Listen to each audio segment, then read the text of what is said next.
Right, once you've sanded the floor with, say, an 80 grit and the rough edges have been done, the edges don't need to be too smooth to get on with the filling. You take the dust from the 80 grit and you mix it with a transparent resin. I'm using the Lecol 7500. I mean, this is a European product. I'm pretty sure the guys in the US and in Australia won't be able to get this, but the other products that you can get are Glitzer wood flour cement, like flour as in, you know, like wheat flour. So wood flour cement by Glitzer. And then I think they've just introduced in the US PAL X Kit. So that's PALL space X space KITT.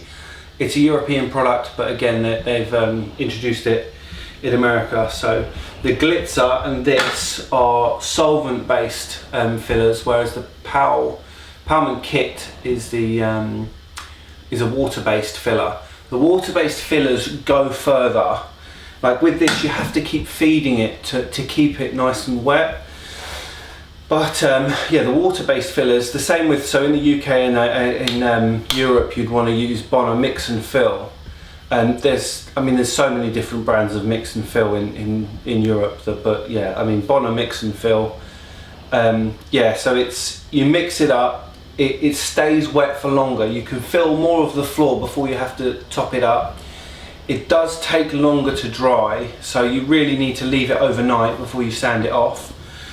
But it's kind of a better product, but I mean, commercially this does the job. I don't actually recommend filling between boards anymore because I mean, with a floor that's got thin boards like this and parquet floors, I still fill parquet floors, but the expansion and contraction throughout the year will loosen off this filler. It's strong, but it's brittle. So if you live in a climate where the humidity fluctuates massively throughout the year, I mean, you can pretty much guarantee that the filler is going to come out. There are other fillers like mastic fillers. In America, you can get them in big tubs, so you can just get an oak filler and you can just, you know, stick that in the gaps. We don't have that here. We do have it in tubes from Bonner called Bonner Gap Master. That's more of a flexible filler, but it's very expensive, time consuming, and you have to wait a day, ideally 2 days before you can sand that off. Anyway, I digress. If you have any questions, I suppose you can email me, and if I get many more questions about it, I can add it to the page so that you can see what questions there are. But the reason why in my previous video that I mixed it on a bag, I mean, that was a bit of a silly idea. Ideally, you have a little container you can mix it in. You don't really want to mix it straight on the floor, because if I was to put this dry dust onto the floor, it would fill that area with dry dust. And once you mix it all in and you fill the rest of the floor and you sand it off, the area where the dry dust is, it will all come out and it won't have been filled. So once you've actually like filled a section of the floor, you can mix up more fill on that area. So you definitely need a mask with this stuff. It's very smelly, but I just want to be able to talk. My cameraman's just put on his mask, but yeah, bad for you.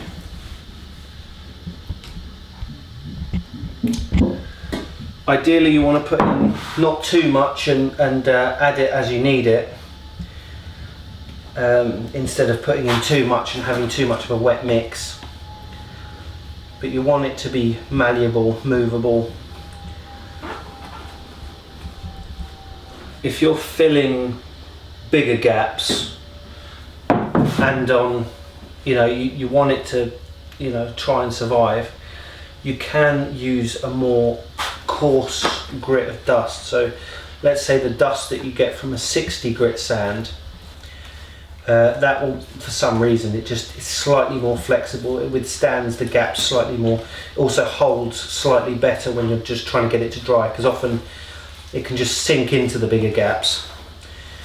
The manufacturers of these filling products tend to say that you can't use it on more than a 2mm gap, but if if you've got a 2mm gap, sometimes it's not even worth filling it. So this floor is such an old, nasty floor. I mean, I didn't realise how bad the quality of the wood was until I started laying it down. But you know, they say a good floor sander will make a bad floor layer look good. So I wanted to start with a terrible floor and hopefully get it looking very good. Terrible floor, terrible sanding machines, and do a good job with it. So now I've got my paste. I can just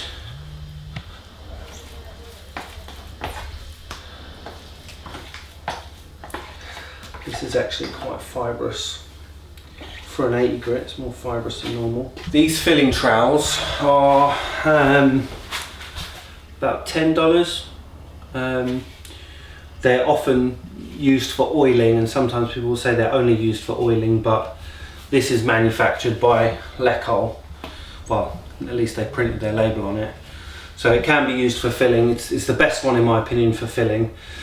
I have, when I first started, I was using plastering trowels with the handle, so I was kind of holding it like that with the handle and doing it like that. So, but yeah, $10.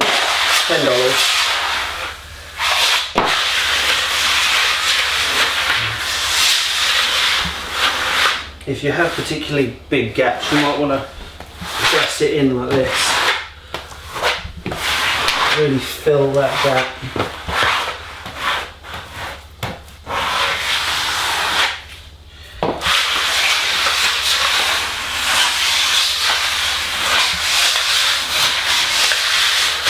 Now I'm filling it, you can actually see the very slight chatter marks, these lines that are coming in the floor. They're quite faint, and I think they will come out with the finished sanding, but just wanted to point them out. That's what you kind of get with a very cheap drum sander.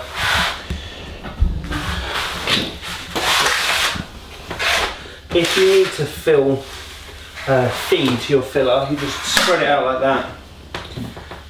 Put in a blob, maybe a bit like that.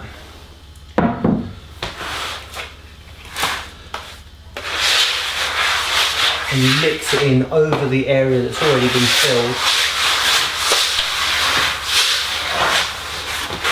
And keep going. Ideally you want to keep the floor as clean as possible whilst you're doing this.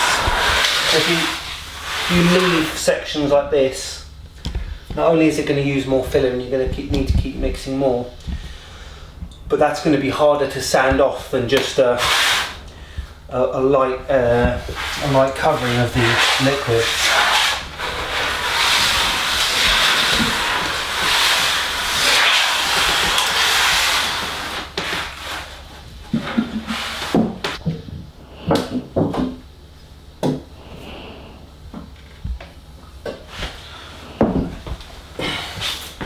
So you see I'm mixing up more filler over the area that's already been filled.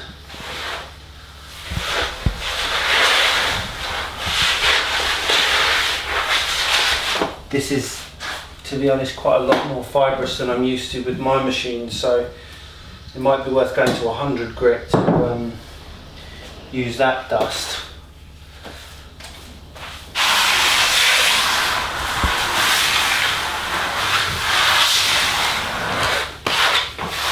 So,